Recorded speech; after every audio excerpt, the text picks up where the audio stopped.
Bonjour Ehud Olmert. Bonjour Nasser al-Kidwa. Ehud Olmert, mi salminima. Nasser al-Kidwa, mi salminima. Mi yetti on e garangal mon ɗo e RFI. Ɗo e yontere to New York, France e Arabie Saoudite ma gardo yewtere ngam ƴewde peeje jam yami bawde addude jam hakkunde Israël e Palestiin e fawde feere laamuji ɗiɗi. Ehud Olmert, mbele o aadi ina waɗi e ma fayida. Est-ce que ce rendez-vous vous semble utile, Ehud Olmert? It looks very useful, and I hope it will be very useful. I think that ina wayno ina waɗi nafoore no feewi. Mbiɗa jorti ma ɗum won. Mbiɗa jogii yaakaare ɗum wonta hunde nde ala haymana gooto so yuɓɓinɓe ɓe noddi Israël naaɓe ngam tawtorede yewtere nde. Ina laabti no feewi jokkodirde e leydi Israël kadi mi sikkani so ɗum waɗi ha joni. Many other countries in the global alliance, I think it's a positive development which we have to support. Nasser al-Kidwa, mbele won ko paɗɗa e nde yewtere waɗore to New York. Well, France and Saudi Arabia obviously are important countries. Dr. al-Kidwa e min e hooram kene wona joni hitande min mbaɗi orgal e nder jokri nayi windire nde kala ngam hollirde nafoore e fayidagal feere wonande leyɗel ɗiɗɗe kala. It remains to be seen, but I really it's my strong hope that it's going to be that. Ehud Olmert, vous savez que la France... Ehud Olmert, oɗon gandi gouvernement Israël no tuumi France yidde momtude yahudiyankoɓe e nde yewtere jogorde wadde. Holko woni hen yiyandema? Que pensez-vous de cette critique? I think this is outrageous and totally unacceptable. I want to remind to some of my Israeli colleagues that min jiirum ɗum tan ko ɗum gacce ko hunde hirsinide ko hunde ganduɗa jaɓota ko haydara. Mbeɗa seftina yogi e gollodiɓe am Israël naaɓe wonde kono farese e gardugol hoorejo leydi ndi hono Macron kene woni hitande joni ina rena leydi Israël e missilaji ballitoji iradi birleteɗi saaha kala fewde e leydi amen. Wiide hoorejo leydi France ina wallira onugol e o beelago to banggue ceɓɓitago ɗum ɗo ko ɗum cugago tan wona gueɗe kellifaɗo. Kadi mbiɗa yakori wonde hoorejo leydi France hono Macron mettinta e nde ɗo ñiŋore ko sehil Israël e nder ɗum omo jogui hakke wasde jabde haala gardiɗo jagorɗo Israël ɗum wattamo gaño Israël e nder ɗum kadi mi yaadani e gardiɗo jagorde amen o kadi mi wona gaño Israël. By the way, I also disagree with my Prime Minister. Vous-même. So, you know, and I'm not an enemy of Israel. Oui. Nasser al-Kidwa. Nasser al-Kidwa, e yeeso ɗe ñiŋoje gañgu wonande jinganoɓe Palestine, holno gurduɗa ɗum sabu wondema Palestinajo? Palestinien.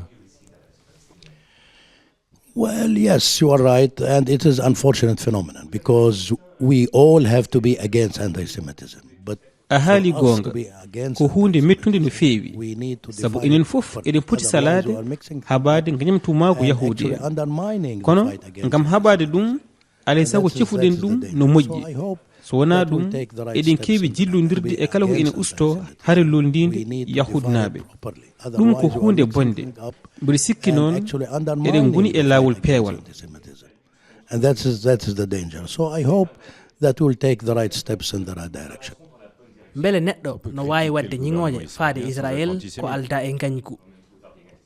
Absolutely, absolutely. And this is one of the major differences because, you know, those belongs tigi rigi ko noon kay ko ɗum gotol e ceerle mawɗe ɗe woni e yimɓe ina etto wadde ɗum ɗon kala e nder saso goota hollude walla wiide wonde kala ko ene ñiŋa laamu Italie ko sifa habde e yahudnaɓe kono ɗum ala ko nafata ala ko ɗum firti haydara eɗen poti serdude gueɗɗiɗɗe kala no laaɓiri ni. Messieurs, vous êtes à Paris pour promouvoir votre plan de paix. On gari Paris ngam hollirde eɓɓoore jam nde jogiɗon ko eɓɓoore nde pewjiɗɗon on ɓayyininde e hitande faltinde nde hade men e nadde e nder mbundi o alhaali miɗo yiɗi namnade on beele hoɗon miiji wonde jamma heɓo hande caggal jangu Hamas e dow Israël ñande jeeɗiɗi lewru 10 hitande ujunnaji 2023 lebbi 10 hare to Gaza. Ehud Olmert. Et 20 mois de guerre à Gaza. Ehud Olmert. Look, we already achieved war.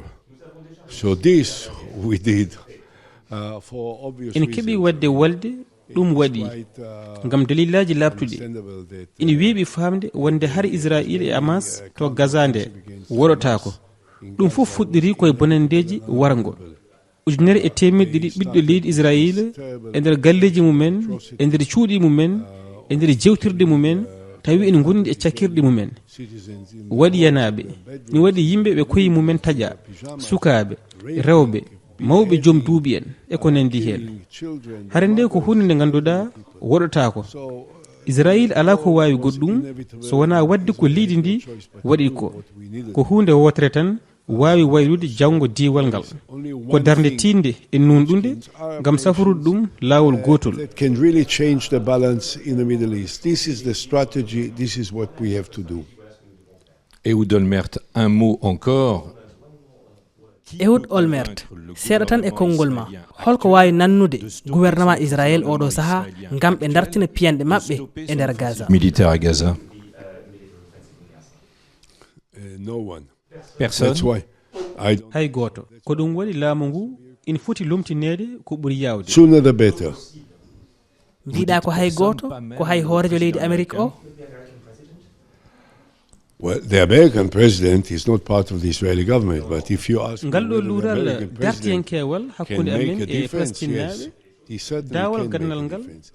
I jaɓɓal already gandal ngal said I ko don't know jofnude President walde Trump. Gaza I knew all of the woppude presidents jaggaɓe ɓe before him. I e don't woppude know him. dumbaɓe But I palestinaɓe think e dow that nandiral he has the power noddude sembeji because of kisal the political circumstances waddide now palestinaɓe e to leyɗele summon arabeɓe Bibi ƴettata into konu the Gaza Oval Office, ngam to hadde this Hamas place ummitade which he en loves jiiɗa most, Hamas tawe that batte both e of nder them darɗe will sit in certude front of the cameras, ko ɗum woni on dawal the White gandal House, ngal and Trump will say to Netanyahu, dawal ɗimmal ngal Bibi, ko enough fuɗɗorade is kaldigal enough. ngam This nandiral is it. politique And hakkunde if he will leyɗele do ɗiɗɗe it, taw it ene will yaadi happen. e ko min e docteur al-Kidwa min Monsieur cakkiti ko al-Kidwa, vous pensez aussi ko que ɗum tan woni can feere make a politique difference? wotere Yes. wawde He waɗede certainly kadi can make a amnotonde difference. I nandiral already diwalyankewal said I don't know e President peeje Trump. ma I knew tawtere no moƴƴiri all ni of the presidents before jokkodiral him. I don't hakkunde know Israël him. e Arabie But I Saoudi think kadi that ɗum he ɗo has the ma nannu power, jam mo because jogdiɗen of e the Jordanie e circumstances Égypte now, nandiral to summon Abraham e nder into the fedde Oval guindiji Office, ɓurde this yajje e place guindiji which he arabeɓe loves most, kesi that both of bawɗi them will waylude sit in gonga front e of nder the funnague cameras, hakkundejo o of the White ko ɗum House, woni and feere Trump will amen say to ko ɗum woni Netanyahu, ko poɗɗen wadde Bibi, enough is enough. This is it. And if he will do it, it will happen. Nasser al-Kidwa, vous pensez aussi que Nasser al-Kidwa heɗen jaggi wonde hoorejo Amérique o Donald Trump ko kam woni caabal ngal sabu ko kam woni hoorejo Amérique ngam o fawa ɓittere e dow gouvernement Israël. américain de mettre la pression sur le gouvernement israélien? Well, I wouldn't call it a key, but I would call it very important factor, hoorejo very leydi important Amérique element. And of jeyaka course, e laamu as Israël Omar said, he can make a kono difference. sa namdimami Because this beele is at the hoorejo end of leydi the day, Amérique you know, ina the wawi United waylude States, gueɗe as ɗe big as eyi we all know, jaabugol ngol ko eyi omo wawi wadde feere tigi mi haali ɗum ko adi mi anda hoorejo Trump kono mbiɗa andi adiɓamo ɓe kono mi andamo If he will do it, it will happen. mbiɗa sikki omo woni e mbawka makko omo jogii mbawka fawade e gonka makko hande ka omo jogii mbawka noddude bebbi to bureau oval nokku mo yiɗi ɓeɗo yimɓe ɗiɗo ina mbawi joɗade yeeso caméraji to galle lamorgo Amérique hono maison blanche Trump ina wawi wiide Netanyahu bibi kala ko ɓurti rufat yoni kadi so waɗi noon ina wawi addude jencude moƴƴiri. it has its weight and it has its impact. Ici en Europe, il est question de suspendre l'accord ɗo e nder Europe entre l'Union ɓuri européenne wawde haalede ko dartinde nanodire hakkunde fedde dental leydi Europe e gouvernement Israël ko a jagorɗo kiɗɗo tambinoɗo gueɗe caggal leydi holko woni yiyande ma hen beele ko ɗum hunde fayodinde. Est-ce que c'est une formule qui vous semblerait utile? Listen, I know that probably we need to take actions to achieve things. mbiɗa sikki ina gasa taw ina jojji gollade ngam heɓde jeencude moƴƴiri eɗen toɗɗi jogiiɓe laamu ɓe ko ɓen tan mbawi andinde holno golle ɗe poti hutorede wona min wona wiide Europe naaɓe yeru ko ni poɗɗon wadde walla ko ni poɗɗon waɗirde ko kamɓe poti ƴettude ɗen pellitte Europe naaɓe jogii kattande ƴettude ɗen pellitte wossodirde yewtidde e ƴettande koye mumen pellitte ɗe kono kadi mbiɗa sikki tan golle ina foti ƴettede hutore sabu gonka ka wawa jokkude no woniri ni hannde kadi mbiɗa yakori ɗen golle ma cembin Israël naaɓe e laamu Israël wonde waylo ina haani ina jojji the people at the top, the government, that change is needed and must be done. Messieurs, votre plan s'articule en 3 étapes. eɓɓoore mon nde no fawi e dow toɓɓe tati on kaali ɗum ko idi ko fof ko dartinde hare nde to Gaza feere ngam laamuji ɗiɗi Jérusalem wuro laamuyankewo leydi ɗiɗi ɗe Ehud Olmert holko saabi ko wawani wonde gila hanki wiye ina wawi wonde hannde pourrait l'être aujourd'hui, Ehud Olmert? I think that considering the background of so much bloodshed and so many wars, sa miijima delgol ƴiƴam ɗam fof sa miijima hareji ɗi fof ɗe luure kala duumiɗe duuɓi hannde ina amno miijo rendo ngo e nder leydi am ko famɗi fof ina waylo fewde e cuɓugol feere en ƴewtidima ɗum taw o beelago ƴeewama keɓtugol ngol kene ɓuri duuɓi 60 te addanani en kisal gongal ɗum rokkani en ownugol ustingol walla kulhuli ɓurɗi famɗude kadi noon feere tan ngam yarude yeeso no feewi ko wadde jaam min komi neɗɗo jakoriɗo kadi mbiɗa sikki Israël naaɓe ina ɓeydo famde ɓe paama en mbawa jokkude jimde sen mbaɗi noon ɗum rokkata en gurdam moƴƴam kisal e deeƴere nde jiɗɗen hebde nde ɗum noon wawi hebtade tan koye wadde pellitte politique cuuɗiɗe ɗe gona ko weeɓi ina wawi musde no feewi kono ko hunde nde en mbawa waɗade bold political move which is not simple, which may be very painful, but which unavoidable. Nasser al-Kidwa Nasser al-Kidwa himɓe o fof woni koye heɓtinde laamu Palestiin woni joni duuɓi ko hoɗon kaɓe nde hare holko ɗum wawi nafde hannde woni heɓtinde laamu Palestiin virtuel. I think this is very important, and it's very important from different point of view.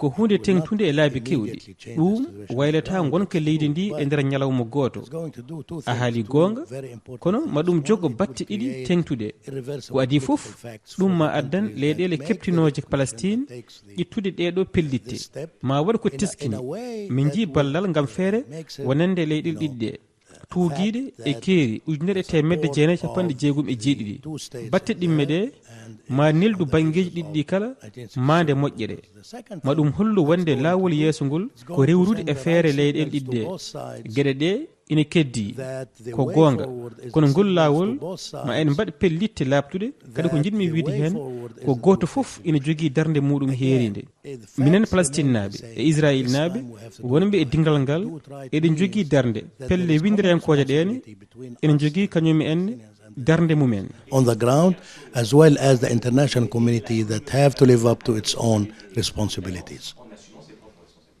wadde ina ɓuri mantorgal No, it's more than that because ɗum ɓurini mande no mbirumi ni ma addan batte politique e mbaylaka wonande laamu frayse yeru so frayse filliti wadde ndeɗo feere ɗum wonta tan mande ma won hunde labtude kadi ɗimmere nde ma ɗum hejjini bangeji ɗiɗi ɗi kala Israël naaɓe e Palestine naaɓe ma ɗum duñɓe e laawol peewal ngam sosde e hutorade ngal ɗo pellihal leyɗele ɗiɗi ɗe to go in the right direction and to create their two-state solution.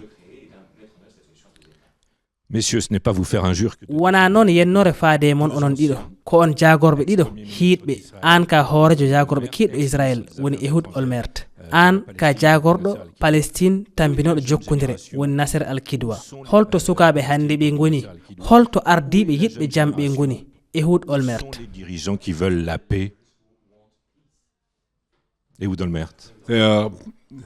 You'd be surprised to see how many young Israelis ma hawi sa yi no sukaɓe israil naɓe hande ɓe goniri e karallagal tigirigui ni ene heewi yimɓe ƴoƴɓe hakkillanteɓe no feewi warɓe israil e nder guindiji ɓurɗi mawnude e windere nde to banggue karallagal kessal no feewi ɓeɗo sukaɓe israil naɓe hande puɗɗima ni hato jinde e ƴellitare gonka israil ɓe sukaɓe paami wonde ngal karallagal towgal addani faggude israil ngalu kewgu kono kadi ha joni politique ina jokki ko politique ko dental politique woni ko ƴettata ko faati e janggo ɓeɗo yimɓe e sukaɓe mumen kala eɗen jiya ɓe sukaɓe ina gummo e juɓɓule certuɗe cosade hono pelle kadi fandare nde ko ƴellidde politique e nder leydi israil kadi ɗum ɗon ma jokko batte teskinde dingal politique e israil ko fayi arde with the purpose of influencing the Israeli politics, and they will be felt in the Israeli political scene very soon. Nasser al-Kidwa. Nasser al-Kidwa Mahmoud Abbas woni e laamu fodde duuɓi nogas omo jogii duuɓi capanɗe jeenayyi mi nani hoɗon mbiya kala ko haɓɓodi e ɓe ardiɓe fof no kaani gasde Finir avec ses dirigeants. Absolutely. And I am convinced that without tigi kadi mbiɗa jaɓi hen hunde wotere sabu ala mbayligo labtugo e banggueji ɗiɗɗi kala so tawi en mbawa yarude yeeso yanti hen ko hakke ɓesgu Palestiin hebde jeese kese jogade ƴiƴam kesam a wawa joɗade e laamu ngu fodde duuɓi nogas jogade duuɓi capanɗe jeenayyi taw aɗa jogui doole ɗe foof ala ɗum wona ko moƴƴi ɗum wona ko gonɗi mbiɗa sikki gonka ka ene foti waylade amnota ko wasde jogade jikki e tene mbiɗa yakori simo mbiɗa daara ko warata yeeso mbiɗa ko foti waɗede kadi mam waɗi hen doolam no potirno casamam mbaw kam fof e muñalam ngam wadde nde ɗo feere gonga hande laato. That is not the right thing to do, and definitely we need to change the situation. Messieurs, beele hoɗon mbawi jogade hoolare Ehud Olmert ko ɗum woni ko kalanoɗa joni beele oɗo saaha gonaɗo hoolare ina wawi heɓede. It's impossible not to be optimistic. minen komin mawɓe ɗiɗo yimɓe joom duuɓi en a haali gonga kono emin cohla kadi eɗen paami wonde won sahaji ma yonta keso ƴettoye laamu ngu ko noon gurdam ɗam jogori yarude e yontaji jokkodirɗe kadi hunde nde waɗat. And all my power of persuasion in order to make this happen. Nasser al-Kidwa.